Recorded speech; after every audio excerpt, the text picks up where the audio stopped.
Have you ever pondered what transpires in the unseen realm right after you partake in Holy Communion, in that hallowed moment when Christ becomes truly present within your spirit? Can you grasp that heaven and earth come together in a mystery so deep that angels quiver before it? However, how often have you departed from that altar, with Christ still residing within you, only to instantly revert to actions that hurt the very heart that chose to reside in your humble soul? Saint Faustina Kowalska, the Divine Mercy Secretary, received insights that will profoundly impact you about what to avoid after receiving the Eucharist. Visualize this moment. You approach the altar with awe, accept the sacred host, and head back to your pew. But then, in those precious moments when Jesus is most closely present within you, you engage in actions that inflict such sorrow that Saint Faustina saw his tears falling like blood droplets. What could be so horrific, so heartbreaking for Christ, that it would compel him to reveal the spiritual repercussions of careless actions following communion to a simple nun? The answer doesn't lie in dramatic sins, but in something more insidious and perilous: the flippant disregard for the sacred. The thoughtless plunge back into mundane concerns, the neglect to safeguard the marvelous gift you have just been given. Subscribe to our channel so you won't miss further wisdom and guidance from Saint Faustina. In her diary, Saint Faustina expressed, "When I receive Jesus in Holy Communion, I feel as if I am a chalice in which Jesus resides. But what unfolds when that chalice is carelessly treated? What happens when the soul, now a living tabernacle, acts as if nothing exceptional has transpired?" Through her supernatural experiences, Saint Faustina discovered that the moments immediately following communion are among the most significant for spiritual growth, where grace can either thrive or scatter like seeds on rocky soil. The revelation Saint Faustina received was not intended to instill dread, but to awaken souls to the incredible significance of what happens in Holy Communion. Are you ready to uncover what you should never do after welcoming Christ in the Eucharist? Are you set to learn how your actions in those sacred moments can either soothe Jesus' heart or prick it with new thorns? What you're about to learn possesses the potential to alter not only how you receive communion, but how you navigate every moment of your spiritual journey. Do you truly realize that after you receive Holy Communion, you bear within you the very same Jesus who walked on water, who revived the dead, who suffered on the cross for your salvation? Saint Faustina grasped this reality so profoundly that she would frequently remain still for extended periods after communion, overwhelmed by the awareness that the King of Kings had selected her modest heart as his dwelling place.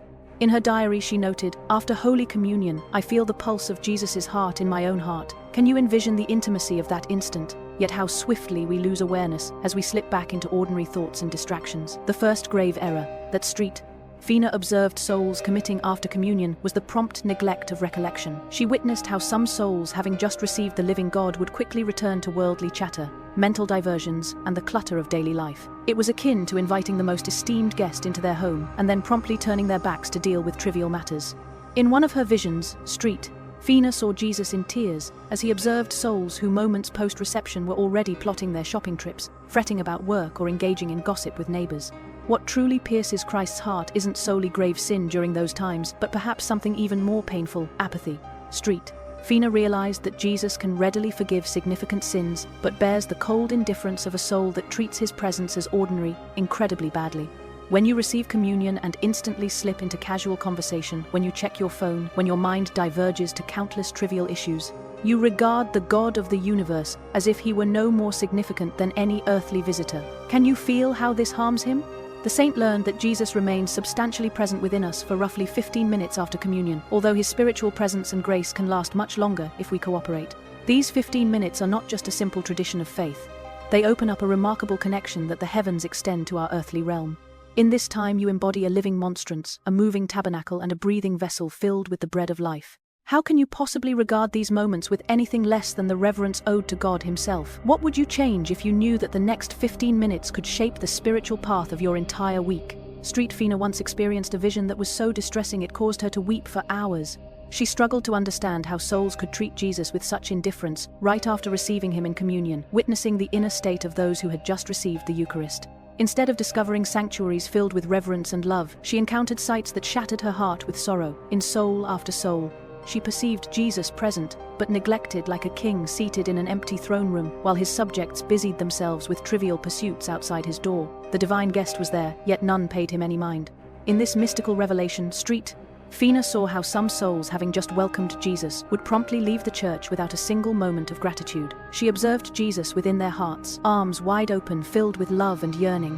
While these souls rushed towards their vehicles, their minds already preoccupied with lunch plans or the chores of the day ahead.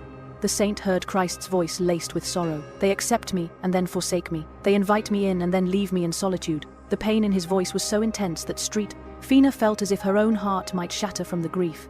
If you feel compelled to honor Jesus rightly after communion, express in the comments. I wish to bring comfort to Jesus after receiving him, and subscribe to the channel by turning on the bell. However, the vision took an even more heartbreaking turn when Faustina witnessed souls who lingered in church physically but had abandoned Jesus in spirit. She perceived how some individuals, after returning to their seats post-communion, would dive into discussions about worldly affairs, their thoughts entirely disconnected from the divine presence within. Others would occupy their pews, yet allow their minds to race with worries of work, family issues, or updates from social media. In these souls, she saw Jesus enveloped in darkness, surrounded by the clamor and disorder of unguarded thoughts, unable to reach hearts that had closed themselves off from his voice. The most excruciating sight of all was witnessing souls who viewed their time after communion as a chance to observe others in the church, rather than to connect with Christ within. Faustina saw how some individuals spent those cherished minutes critiquing the attire of fellow parishioners, mentally disputing the melody or the priest's sermon, or orchestrating their afternoon plans. Meanwhile, Jesus remained within them, longing for just a moment of acknowledgement, a word of love, a simple recognition of his presence. The saint understood that this spiritual negligence was not just distraction. It was a type of abandonment that inflicted a wound on the Sacred Heart deeper than outright rejection. Through her close relationship with Jesus, Faustina learned that there exists a sacred science to the moments following Holy Communion, an ordained sequence of spiritual actions that can either open up channels of grace or let precious gifts fade away unused. She discovered that the soul's state, during those initial 15 minutes after receiving Christ, determines not only the immediate benefits of that communion, but can also sway the spiritual essence of entire days, weeks, and even months. Have you grasped that your next 15 minutes after communion could be the most potent quarter hour of your entire week?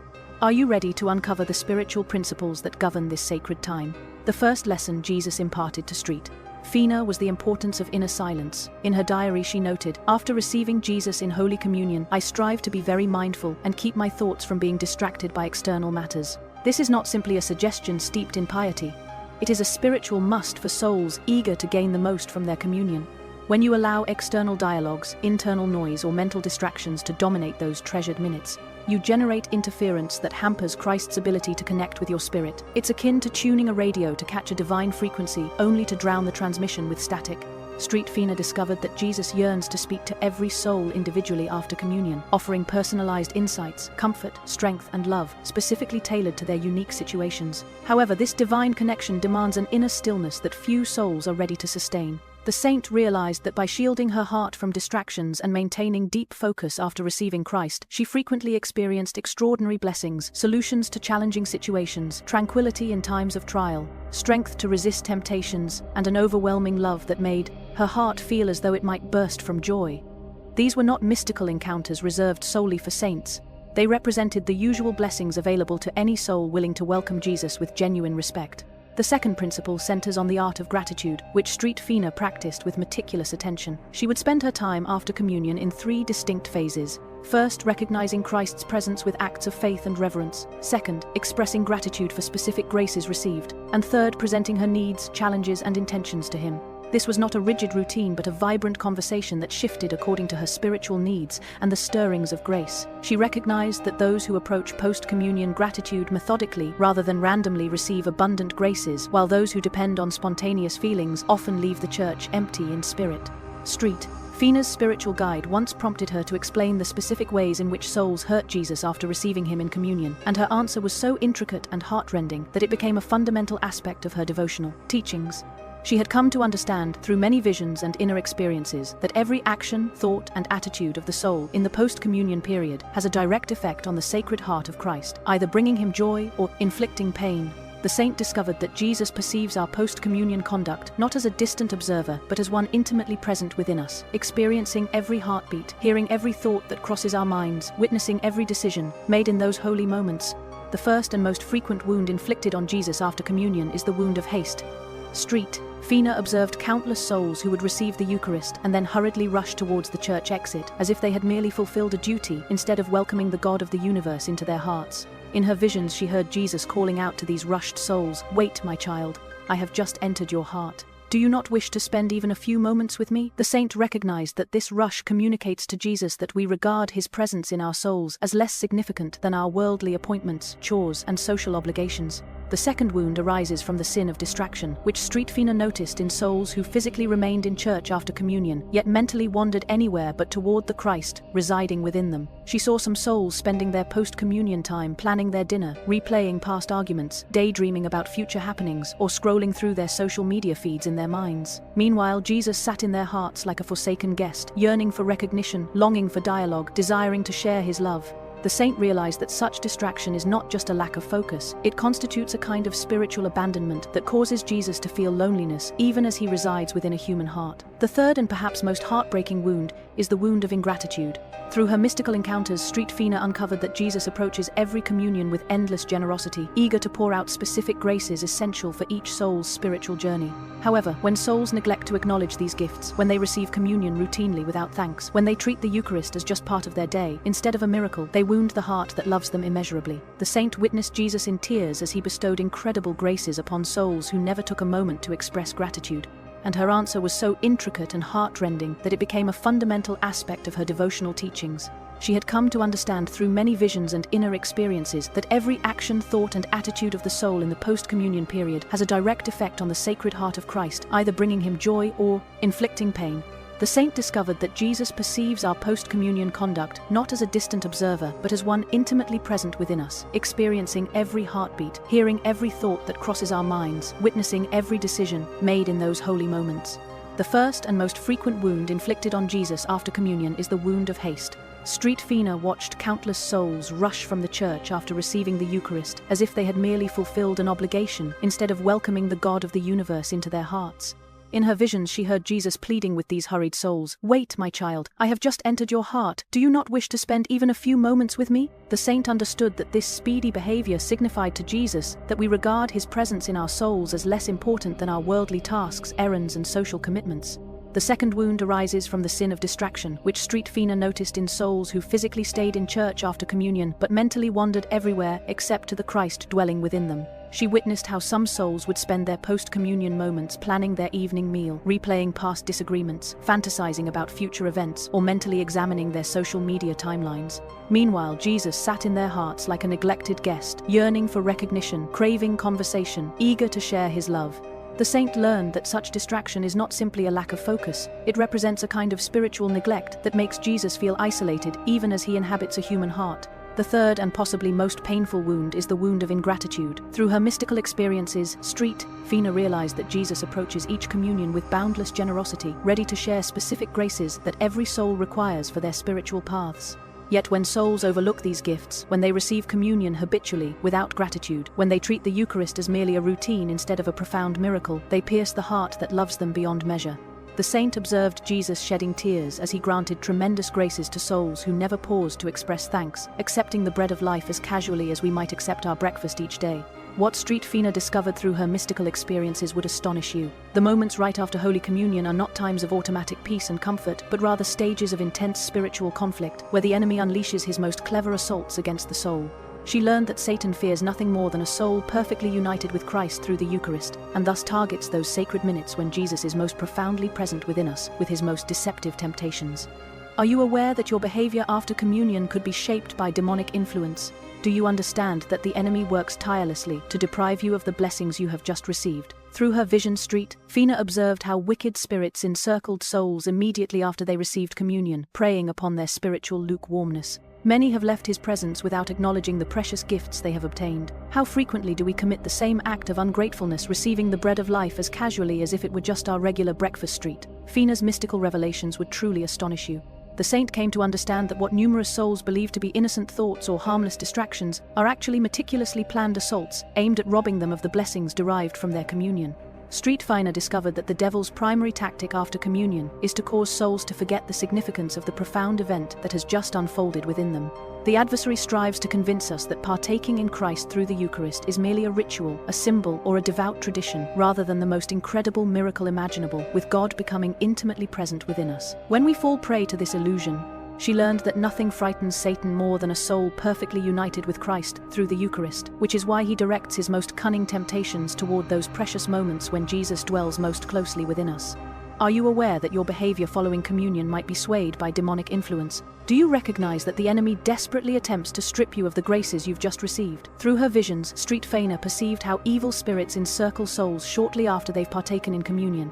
They dared not approach too closely due to Christ's presence, but waited eagerly for any chance to sow distraction, arrogance, or spiritual indifference. She observed how these demons would softly suggest into the minds of the faithful, "There's no need to linger and pray," or spiritual indifference. She observed how these demons would softly suggest into the minds of the faithful, "You don't need to stay and pray. God understands that you're occupied," or glanced at that person's attire. "What a shame for church." Or perhaps you should check your phone. Someone might have sent a crucial message.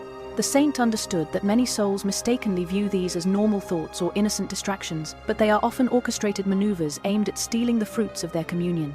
Saint Faustina learned that the devil's foremost strategy after communion is to help souls forget the enormity of what has just transpired within them.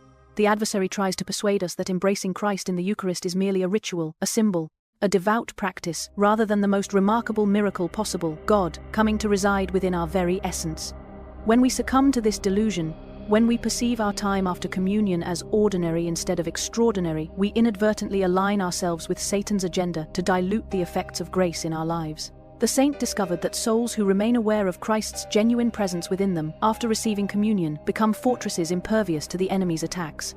The answer, Saint Faustina learned, lies in being vigilant during the post-communion moments. She devised specific spiritual weapons for this struggle. Internal acts of faith. "Jesus, I believe you are truly here within me." Acts of love. "Sacred Heart of Jesus, I love you." And acts of reparation. "Jesus, I dedicate this silence to soothe your heart for all the souls who disregard you after communion."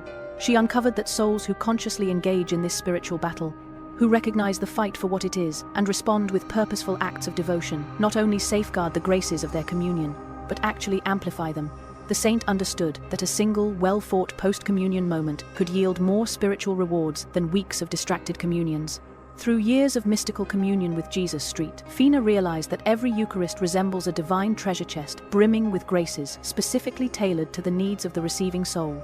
However, these treasures remain sealed unless the soul learns how to unlock them through appropriate post-communion practices. She understood that Jesus approaches each communion with a distinct grace plan, offering unique gifts of healing, strength, peace, guidance, and love, all of which he yearns to share with that specific soul at that precise moment. Sadly, she witnessed countless souls who received these treasure chests, yet walked away without ever opening them, simply because they were unaware of the key that grants access to divine generosity. The first treasure that Saint Faustina found in her post-communion closeness with Jesus was the grace of inner healing. She recognized that Christ utilizes these sacred instances to delve into the deepest wounds of the human heart, injuries from childhood traumas, shattered relationships, failures, letdowns, and sins, applying his divine mercy like a soothing balm. Letdowns and sins applying his divine mercy like a soothing balm. However, this healing grace necessitates cooperation from the soul. We must consciously present our wounds to him, acknowledge our need for his touch, and remain still long enough for his healing power to take effect. The saint found that souls who dedicate their time in grateful silence following communion often undergo deep emotional and spiritual healing that surpasses any earthly therapy. The second treasure is the grace of divine guidance, which Saint Faustina regularly received through her conversations with Jesus after communion. She realized that Christ utilizes these heartfelt moments to shed light on tough decisions, unveil his will for us, and offer clarity amidst confusion. In her diary, she chronicled countless instances of receiving specific guidance from Jesus during her moments of gratitude, after communion insights regarding her mission, her relationships, her spiritual challenges, and her future. Yet she learned that this guidance is granted only to souls who approach Jesus with genuine questions and then listen closely for his reply in the stillness of their hearts. The third treasure, which Saint Faustina deemed the most invaluable, is the grace of transformative love. She uncovered that Jesus employs the post-communion time to expand our capacity for divine love, healing our ability to love God, ourselves, and others. During these sacred moments, Christ strives to dismantle the obstacles, preventing love from flowing freely in our lives. These include selfishness, resentment, fear, pride, and spiritual indifference. The saint learned that souls who consistently devote quality time to Jesus after communion gradually become living flames of divine love, capable of loving with a supernatural intensity that draws others to God. However, this transformation demands our participation. We must open our hearts to receive this love and implore Christ to eliminate everything that hinders it. Have you ever invited Jesus to use your time after communion to enhance your capacity for love? Saint Faustina uncovered that gratitude following Holy Communion is not merely a courteous acknowledgement of God's generosity, but rather a potent spiritual force that exponentially amplifies grace in the soul of the faithful communicant. Through her mystical experiences, she learned that thanksgiving after receiving Christ follows certain spiritual principles. The more profound and specific our gratitude, the more plentiful the graces that Jesus pours upon us in response. She recognized that souls who master the art of post-communion thanksgiving become like spiritual magnets, attracting divine blessings not just for themselves but for their families, their communities, and even for souls they have never encountered. The saint developed what she termed the 3 movements of Eucharistic gratitude, which she practiced meticulously following every communion. The first movement entailed acknowledging the vastness of the gift received Jesus himself, the second person of the Trinity, choosing to reside within her humble human heart. She would spend several minutes in pure wonder, repeating phrases like, "Jesus, you are truly here within me, and my God, what have I done to deserve such love?" This initial movement of awe and recognition, she discovered, opens the soul as a flower unfurls to embrace sunlight, preparing it to receive even greater graces. The second movement concentrated on specific expressions of gratitude for distinct blessings experienced in that moment and throughout her life.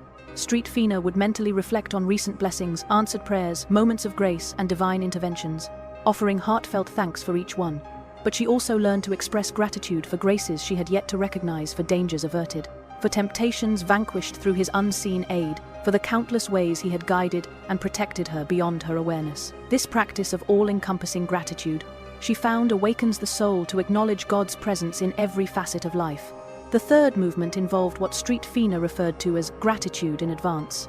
Thanking Jesus for graces he was preparing to bestow in the future, she would express gratitude for prayers not yet answered, for spiritual growth still on the horizon, for the grace of final perseverance, and for the salvation of souls she kept in her prayers. This practice of prophetic gratitude, she understood, exemplifies extraordinary faith and trust in God's goodness, unleashing divine generosity in remarkable manners. The saint found that souls who engage in this 3-part thanksgiving after communion witness a continuous increase in spiritual blessings, as if their gratitude creates a rising spiral of grace that uplifts every aspect of their spiritual journeys.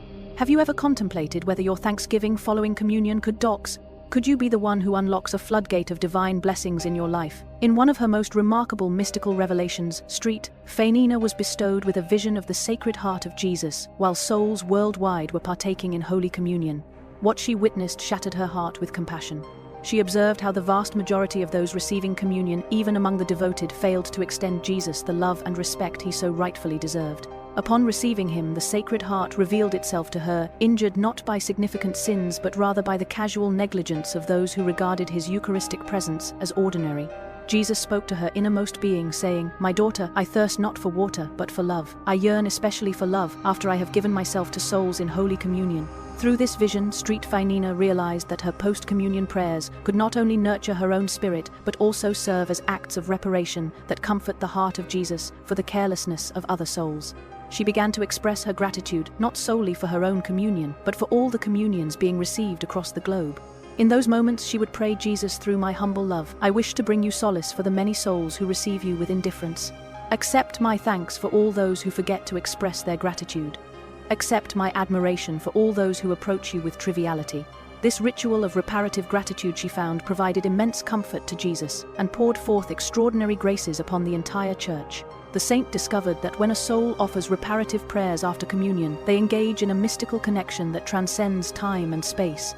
Her acts of love, after receiving communion, could potentially console Jesus for the indignities he endured centuries past and would encounter in days to come. She learned that those engaged in reparation become akin to Mary and John at the foot of the cross, offering companionship to Christ during his continual suffering. Saint Faustina penned in her journal, "When I bestow my post-communion love as reparation, I sense Jesus lean upon my heart, just as he leaned upon John at the Last Supper. In those moments I am not merely receiving grace. I am giving Jesus the affection he longs for." This act of reparation completely transformed Saint Faustina's spiritual journey.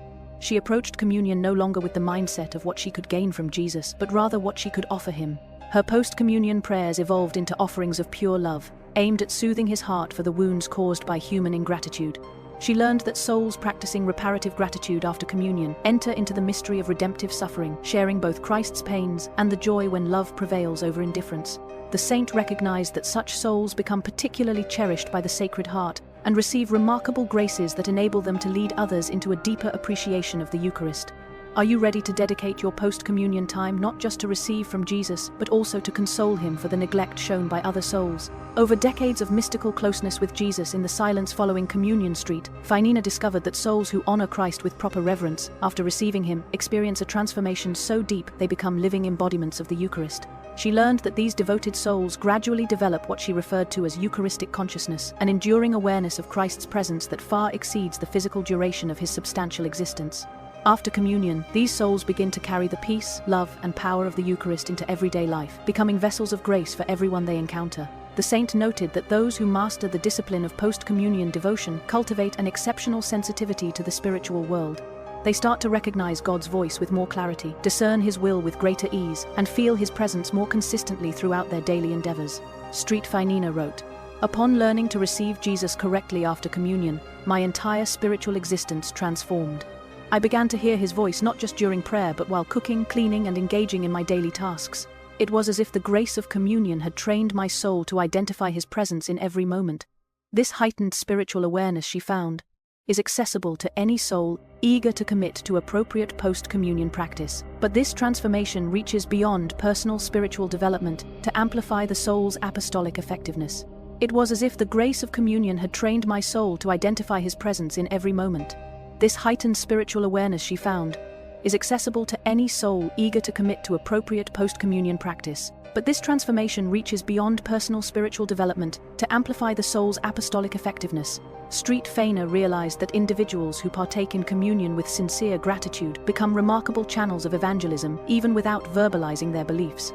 Their mere existence emanates the essence of Christ, attracting others to the serenity and affection that they exude. She observed how genuine devotion following communion had turned her into a beacon for distressed souls in search of spiritual direction. "It is not my eloquence that changes hearts," she noted, "but the Eucharistic love that flows through me when I permit Jesus to fully take hold of my spirit after communion." The profound change that Saint Faustina uncovered is available to every devoted soul, leading to a gradual transformation into Christ himself. Through years of devoted post-communion practice, she discovered that her longings began to mirror his longings, her thoughts synchronized with his ideals, and her love expanded to encompass all of humanity with his Sacred Heart. She came to understand that this is the genuine intent of the Eucharist, not simply a means of providing comfort or strength for our individual paths, but rather to mold us into living embodiments of Christ's presence in a world that is yearning for his love. In her later years, Saint Faustina penned, "I have realized that each communion serves as an invitation to achieve a more profound unity with Jesus. However, this union is completely reliant on how we accept him and how we conduct ourselves in his presence afterward. The souls who grasp this truth become flames of divine love, brightening the world around them." As you get ready for your next communion, reflect on what kind of transformation Jesus is orchestrating for your soul. Are you prepared to receive not only his body and blood, but his very essence as well?